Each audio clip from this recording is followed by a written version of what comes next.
This is the Superpowered Mind podcast for inquiring individuals who are tired of the struggle for peace, happiness, and clarity. I'm Claire Diamond, ready to help you explore the principles of the mind, the self, and reality to unlock ultimate mental freedom. This podcast is the one to listen to if you're ready to experience the capabilities of the superpowered mind. Hi, everybody. Welcome to episode 23. I was talking to a client the other day who mentioned showing up for someone. And it got me thinking, what does that really mean? Is it being kind? No, because being kind is so fraught with what we think being kind is, which might not be what the other person has in mind at all. Is it saying what we think to them, giving them our opinion? Not really, because our opinions change all the time. Is it doing what they want? No, because doing what they want is so caught up in people pleasing and trying to get their love or their affection through manipulation, basically. So it's not that either. So what is showing up for someone?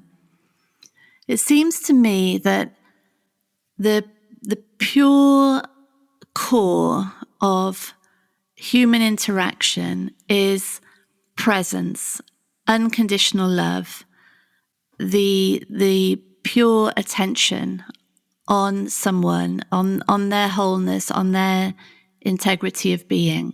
And that is the truth of what we are, and it's the truth of what another one is. And what gets in the way of that is the attempt to find that space, that place of unadulterated presence, really. And we're trying to find it through the beliefs, through the opinions, through the ideas, through our own needs, fears, shames, insecurity, and lack. Through all of that, we're trying to find this space of wholeness. And it can't be done. It's not possible, because the mind with its concepts of what I am, of what the other is, of what the future is, of what people think, of what I need to be okay. All of that is the creation of the identity, the ego, that obscures the pure presence that is always here, that is always what we are.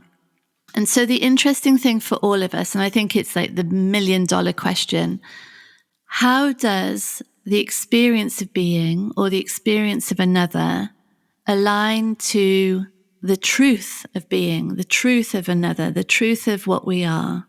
How does that happen? Because when the truth of what we are isn't the lived, ongoing experience, it's torture.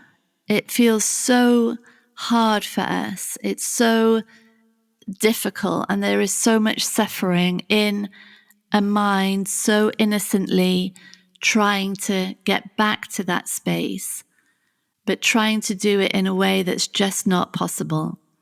And so showing up for someone, and really all our relationships, are where the unraveling of all the belief systems that have created that lived experience of separation, it happens, the unraveling happens in our ongoing relationships. So in any relationship where there is this feeling of stress or tension, there's a feeling of needing something more from them so that we feel okay. There's a feeling that they have to change so that we'll be okay. There's a feeling that we're shameful, or that we are too needy, or that we are scared, that we're lacking. That stress, that tension in that moment is saying, there is something that is trying to be obtained from this relationship, from this interaction, that looks like it's going to secure me, that looks like it's going to stabilize this sense of being. It looks like I will find home when this relationship is good, when this relationship gives me what I think I need. And that stress, that that is that information saying that's just not possible. That's never going to happen. And so no matter how hard we try and how much we turn all our relationships into this space in which it looks like one day they're going to love me enough, or they're going to behave in the right way, or I'm going to feel good enough that finally I'll be peaceful, I'll be free, I'll be joyful. But in fact, it's the complete opposite way round. The experience of stress, instead of sending us on this deepening search, this increasing wild goose chase for wholeness, the stress is saying wholeness is not here. It's not in the identity. It's not in separation. The stress is saying there is no such thing as separation. There is no self and other in the way that they're appearing. Those entities are entirely constructs of mind, of all the meaning, the belief, the conditioning, the ideas, the projection. That's what creates the idea of self and other. It looks so real, but it's not true. And so the true showing up for someone else is when any stress, any tension, any feeling of disconnect, any feeling of need or of shame within us or fear, that is saying there is something now obscuring the pure presence of being, the pure unconditional love that you are is veiled currently by the attempt to find unconditional love, find pure presence. That's the irony. That's the cosmic joke. That's why Buddha is laughing, because the veil, the search, is the only thing that's hiding the truth of what we are. And so any stress is saying, in this moment, right now, have those feelings, have whatever feeling of disconnect there is. It's got nothing to do with the other person. That feeling of disconnect is a projection from the past.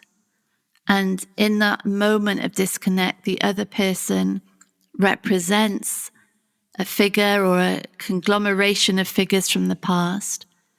They don't exist in that way, really.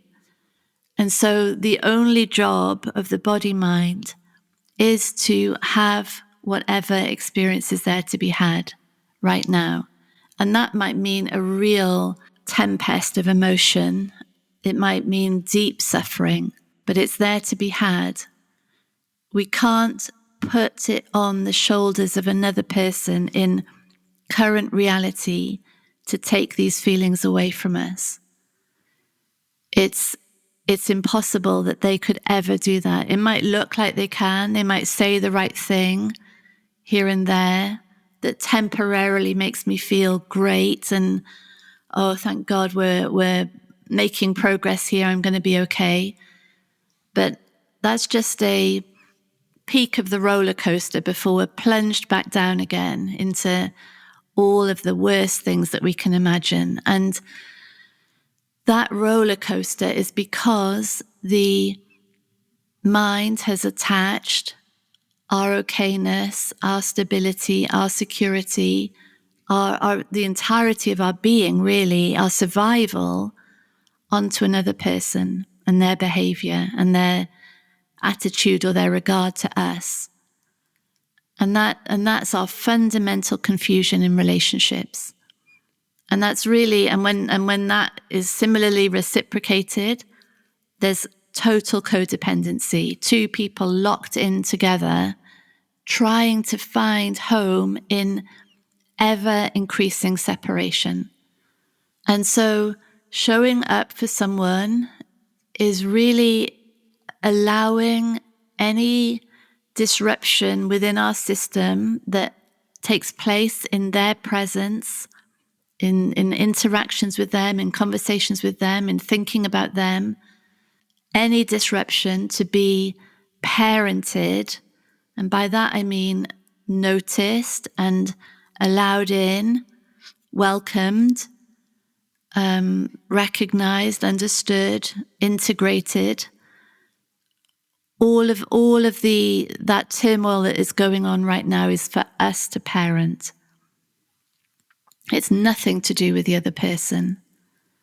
In that moment, attention, because it's on the body, on the sensations, on the physical, the mind is brought into reality. And that is sane, that's presence, that's the body mind functioning in the here and now. And that is enough. That's enough. That's really showing up for someone. We don't have to try to give someone our attention, because that, again, is just, again, trying to create wholeness from separation. All it takes is for a mind to come into reality.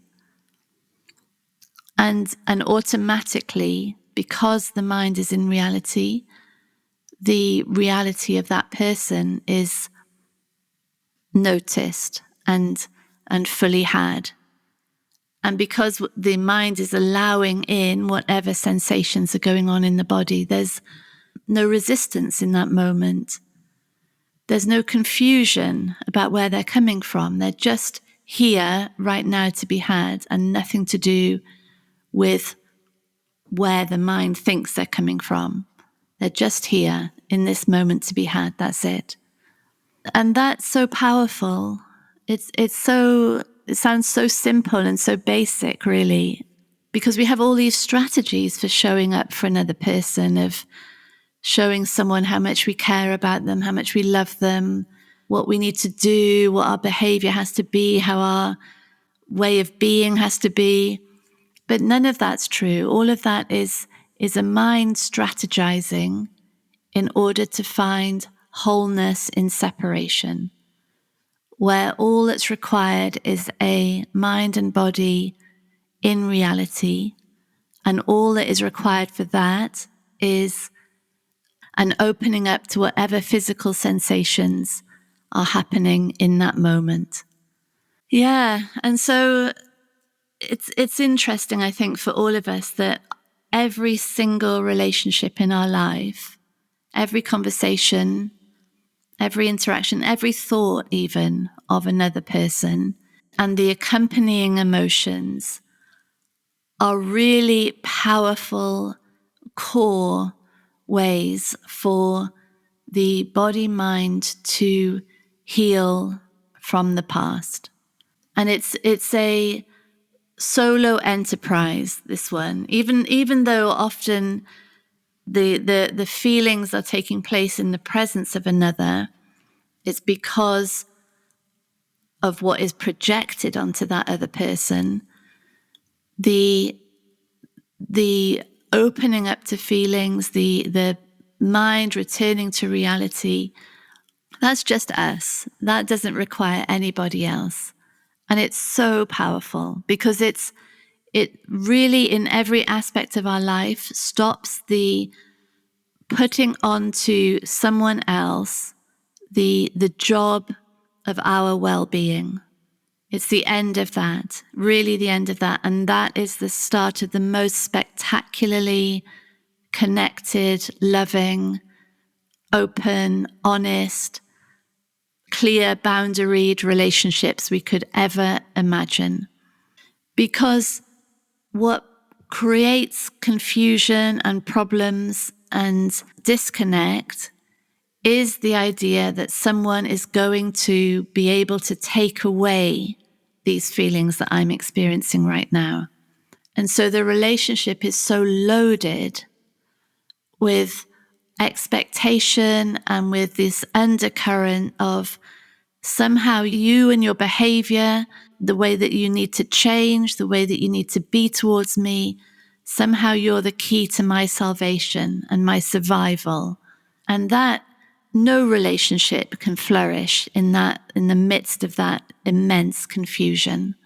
But as that is seen for what it is, which is an invitation for the body, mind to open up to whatever feelings are going on, then that confusion starts to clear. The veil over the pure presence, the pure unconditional love that we really are, starts to thin, even disappear. And all that remains is presence with no identity to secure, just presence, just opening, just attention, empty space of attention. And that empty space is unconditional love. There are no conditions on that other person for this presence to fully hold them. And that doesn't mean there's no boundaries. In fact, it means that boundaries are coming from what really is there to be protected.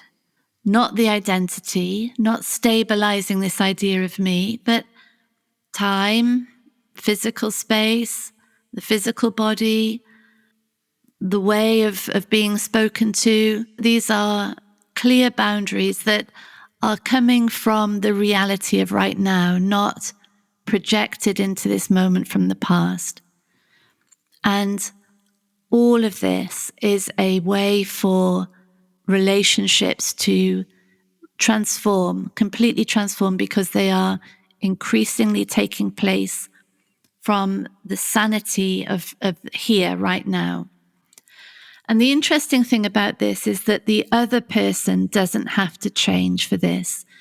In these conversations I have, often we think that the other person, if only the other person was more spiritual, if only the other person, had the same realizations that I have, if only they were as mature and intuitive and understanding as I am. But no, this has got nothing to do with another person changing, and everything to do with an opening and a sanity towards our own projections, our own resistances, our own emotions in that moment. And that's a liberation. There is a freedom for ourselves and for the other person in that space. And from that space, we can ask for different behaviors, for different words, for different ways of acting towards us and our family or our property. It's there's so much more freedom in it. Yes. So thank you, everybody. Lots of love. Bye. Thank you for listening to Superpowered Mind with me, Claire Diamond. If you want extra support in the exploration of your mind, download our exclusive subliminal recording, especially for podcast listeners, on bit.ly/podcast subliminal.